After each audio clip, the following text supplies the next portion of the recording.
I hope you have the time to articulate the issues or the questions or the contribution to this major question that we took off the table. Right. The facilitators will be collecting your contribution now. But in the meantime, we would like to call on our colleagues who will share with us their experience from a different set of institutions. One is the head of the Water Users Association from the Jordan Valley. All right. Mr.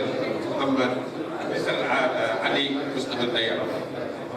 And then we will ask our colleague from Morocco, who represents the government, to be able to tell us what the government institutions, especially for the technical part, Muhammad Al-Gaiti, to be also with us. So we will have two people talk to us this morning about their own perspective on how the farmers or the government perceive the water productivity issue, and maybe then your expertise will be able to help us to address some of these issues which they have raised.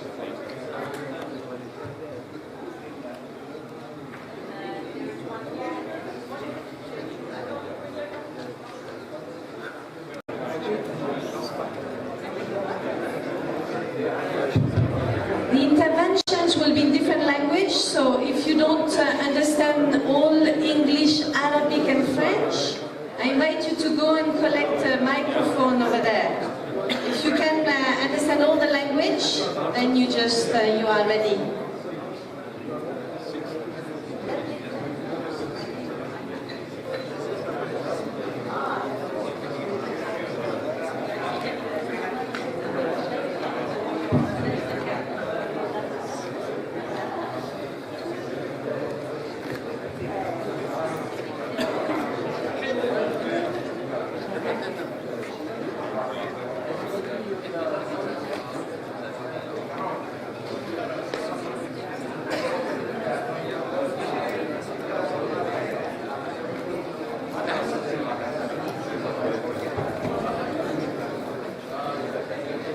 بسم الله الرحمن الرحيم.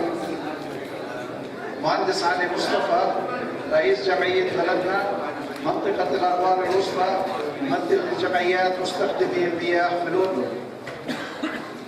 يسعدني أن أرحب بالسيدات والسادة الحضور، ممثلي المؤسسات الدولية والحضور الكريم. قطاع المياه والتحديات. يعتبر القطاع الزراعي من أهم محرك للاقتصاد الوطني وكافة القطاعات الأخرى، قطاع النقل والعمالة والتجارة والسياحة، وهذا هو قطاع رئيسي وحيوي اللي هو القطاع الزراعي. ويعتبر الأردن من أفقر 5 دول بالعالم، فإن المياه من أهم محددات الزراعة في الأردن ومستقبلها.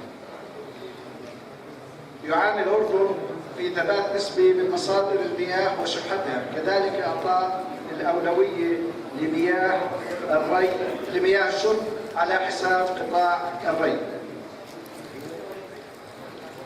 هذا التحدي فرض على صانع القرار المزود الرئيسي للمياه اللي هي سلطة وادي الأردن عدة تحديات، مما حداها إلى اتخاذ سلسلة من الإجراءات، ومنها إشراك المزارعين في إدارة توزيع المياه، وذلك بالتعاون. أنشأت جمعيات مستخدمي المياه بالتعاون مع الGIZ.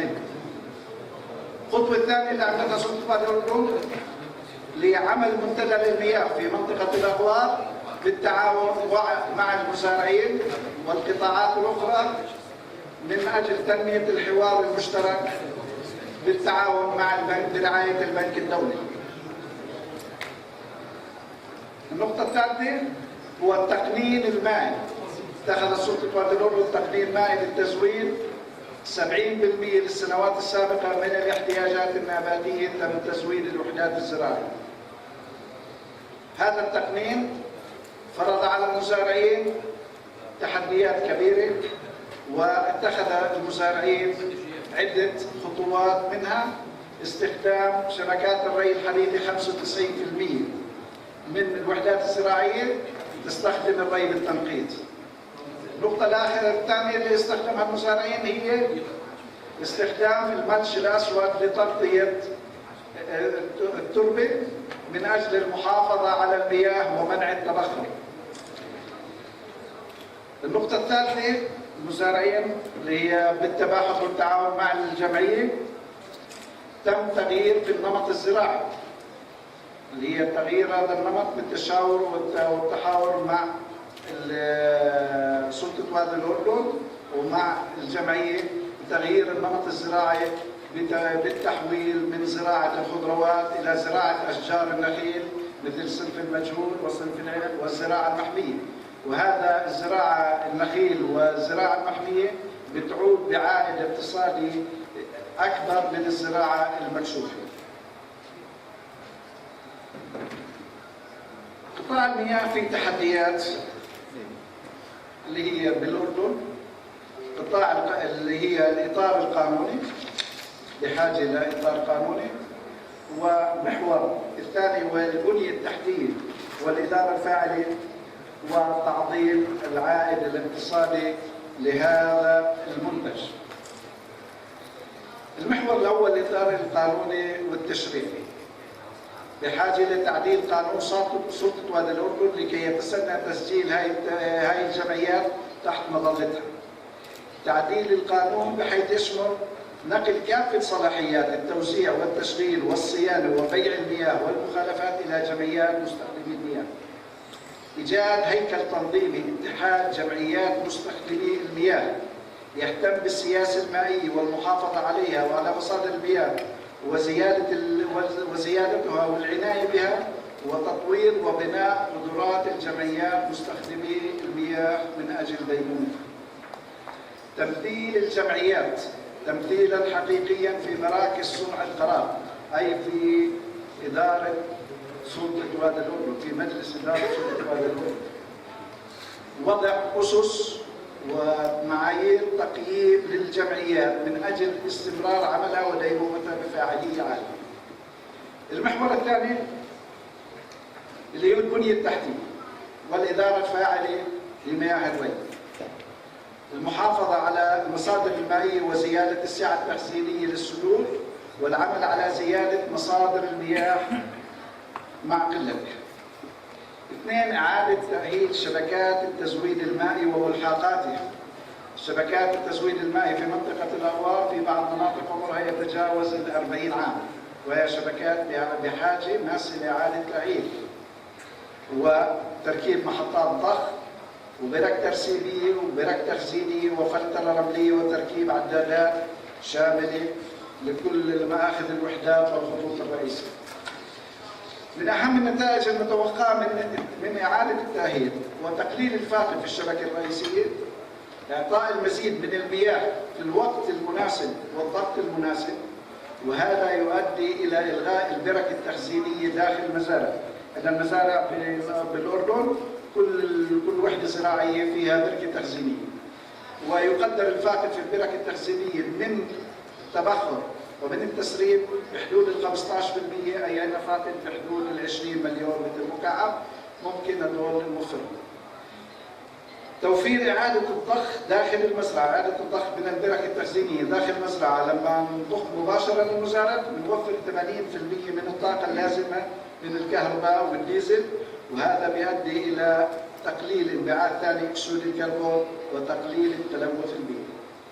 عمل محطة تحلية على الخرب السمراء، لأنه بياخذوا مياه عذبة ورجعونا مياه معالجة عشان نخفف الملوحة، بحاجة إلى محطة تحلية على محطة التنقية في الخرب السمراء. العمل تزويد المزارعين حسب الاحتياجات المائية لكل محصول وليس حسب المقنن المائي. عمل كلفة حقيقية للتشغيل والصيانة فقط، واستبعاد الكلف الإضافية. الإدارة العامة للسلطة، إدارة السدود، الدراسات، التخطيط، الأراضي، وكذلك كلفة ضخ المياه لعمال لمياه الشرب. المحور الثالث اللي هو العائد الاقتصادي. العائد الاقتصادي حتى تعظيم الفائدة يجب عمل دراسات فنية وعلمية لتحديد أفضل المحاصيل اللي بتناسب كل منطقة، اللي تعود بالمردود الاقتصادي العالي ضمن الاحتياجات المالية. وعلى سبيل المثال يمكن تخصيص المنطقة الشمالية لزراعة الحمضيات، وتخصيص المنطقة الوسطى لزراعة البيوت الزراعية المحمية والتعاقدية للتصدير الخارجي وزراعة النخيل والعنب. ومما تقدم فإن نتيجة تحسين التزويد المائي والكميات والوقت والضغط المناسب يؤدي إلى الاستغلال الأمثل للمياه وتعظيم المنتج وزيادة المردود المالي. ولتعظيم تلك الفائدة وتعميمه على كافة المناطق تتقدم جمعية بلدنا لعمل مشروع مشترك بيننا وبين البنك الدولي ومنظمة الفاو في إيجاد منطقة ريادية، حيث جمعيتنا تمتاز بوجود خبرات عالية فنية وإدارية ومالية وقانونية وقاعدة بيانات شاملة لمنطقة عملها، وذلك هي بنقترحها تكون منطقة عمل مشروع مشترك ضمن نتائج هذا المؤتمر. متطلبات هذه المنطقة الريادية لها متطلبات. المتطلب الأول هو تأهيل شبكة الري الرئيسية وعمل برك ترسيبية وتخزينية والتشغيل الأوتوماتيكي وتركيب عدادات إلكترونية تعمل بالبطاقة المدفوعة مسبقا. هذا مطلوب البنية التحتية من سلطة وادي الأردن. اثنين، عمل مركز خدمات شامل يشغل مركز تدريب المزارعين على كافة المهارات الزراعية المتطورة والحصاد وما بعد الحصاد. اثنين، بيشغل هذا المركز مركز تعبئة وتدريج وتبريد أولي ومستودع تخزين وبرد. توفير مكاتب لكافة الدوائر الحكومية التي تسهل عملية التصدير الزراعي، وزارة الزراعة والتجارة والجمارك. رابعاً، توفير مكاتب مجانية لشركات التصدير للأسواق الخارجية وإعفاء كافة المبيعات في هذا المركز من كافة الرسوم. عمل موقع إلكتروني يبين فيه كافة النشاطات للمنطقة في الري والإنتاج الزراعي ونوعية المحاصيل وكمياتها. عمل مكتب تنسيقي للبنك الدولي والدول المانحة والمؤسسات الدولية العاملة في المنطقة. ومصنع للمواد الغذائية يستوعب الفائض وضافي عمليات التدريج في المنطقة. بالإضافة إلى هناك معيقات أخرى لهذا القطاع الزراعي، منها التسويق الزراعي، تمويل الزراعي، والتصنيع الزراعي والإرشاد الزراعي. ونحن في الختام نحب أن نقول شعار هذا المشروع، هذا المؤتمر، هو استخدام مياه أقل وندفع أقل وننتج أكثر ونربح أكثر. وهذا حد يكون شعارنا احنا كجمعية مستقبلي وشعار هذا المؤتمر نقترحه هذا المؤتمر. وشكرا لكم.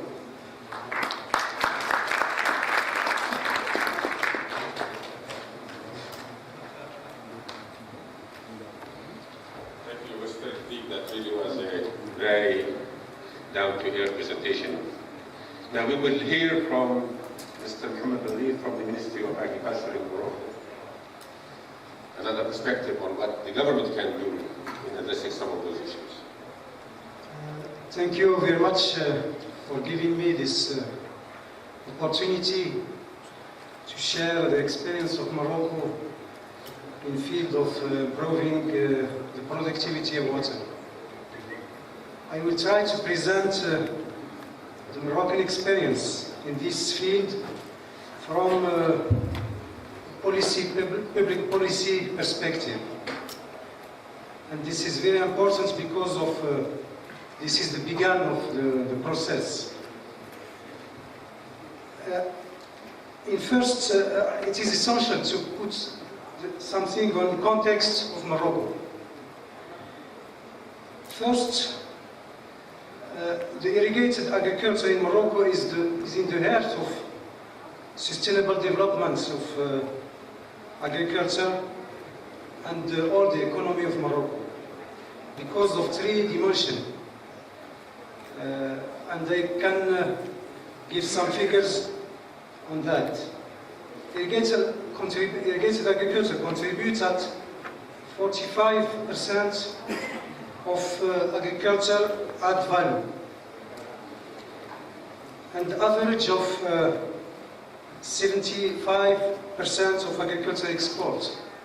So it has an important dimension, economic dimension. It is also most affected by water shortage, for the simple reason that agriculture, irrigated agriculture, is the sector that is the priority is given to the domestic water, and so all the impact of shortage affects the agriculture, irrigated agriculture. On the other hand, productivity of water in agriculture is very low in regarding to the possibility and to the opportunity.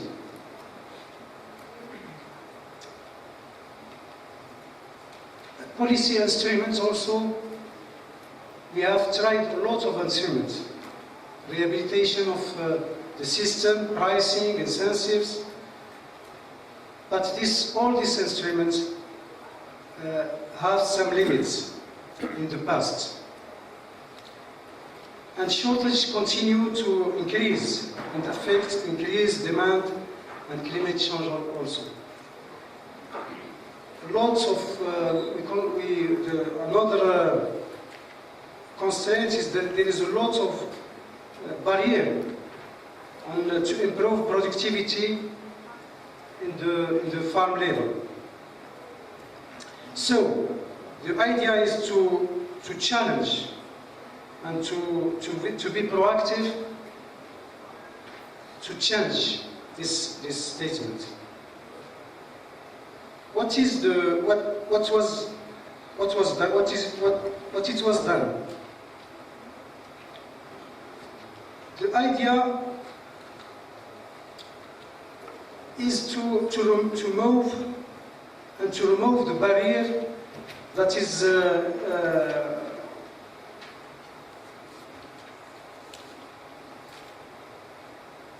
limit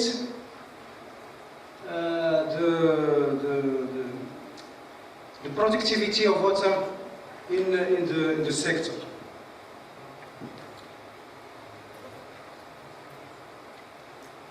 What is made is the government has taken all the instruments to put agriculture in facing the scarcity of water. So the government has put the program of saving irrigation water that is very proactive and to transform on three process dimensions. First process is to modernization of the system of irrigation, because of the flexibility of the system that doesn't permit to the farmers to put technology of saving of water, and it's an important barrier to that. The second objective of this program is to convert half of surface irrigation to drip irrigation, to efficiency irrigation. Third dimension is to support, not also to act on technology, but also to support agriculture to have all the instruments to face the access to technology, but also access to know-how and to enhance their facilities.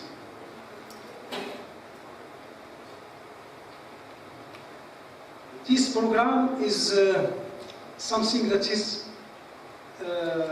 putting long time and long term.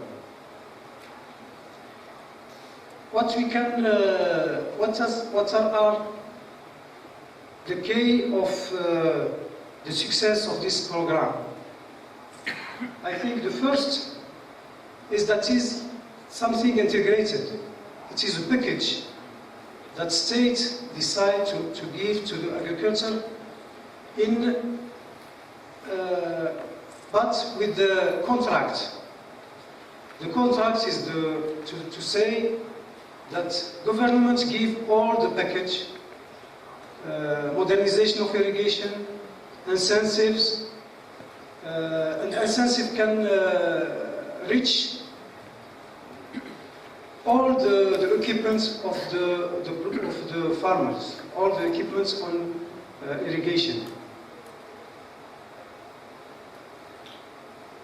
This approach is very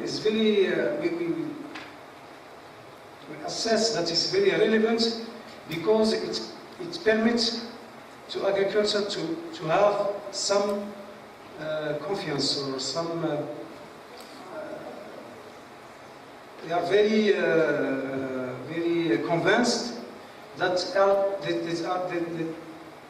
that there is state to push them or to support them in shifting to increasing productivity. The second K is that we transform something that is not in the same terms. First, transformation of the modernization is something that can be in short term. But transformation of system of pattern production is something that's taken a lot of time. So it is something that will be comprehensive and something that's in coherence with between politics, public politics, and instrument.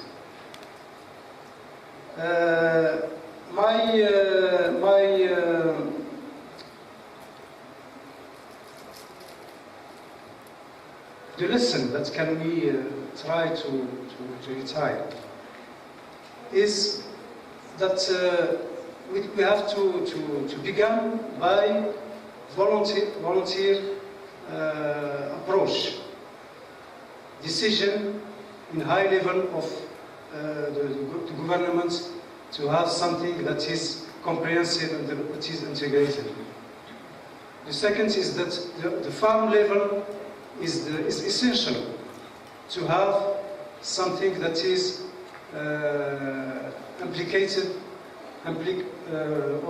involved agriculture in the process of transformation. Thank you very much.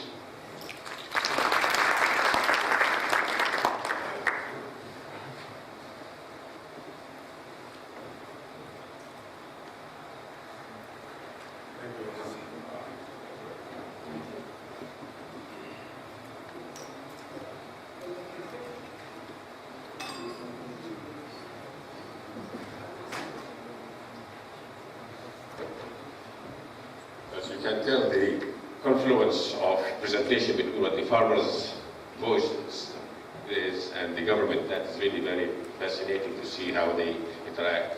Now we move on to the second tier of our presentation, and that is to invite Stephen Schoenberger, who is the Sector Manager for the Middle East and North Africa in the Water and Agricultural Services, to share with us what the views of the World Bank as a major investment supporting the countries in the water sector in the region.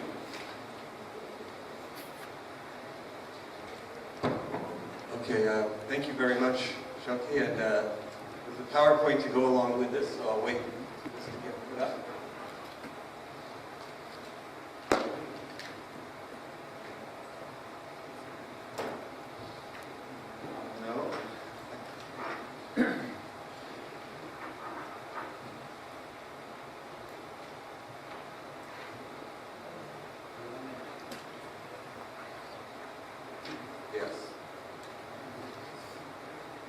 Okay, I'm going to try and provide a complementary perspective on why we believe the agricultural water productivity agenda is important and why it's important that we work together and that we as an institution support this with all of the countries of the Middle East and North Africa region, Near East North Africa region.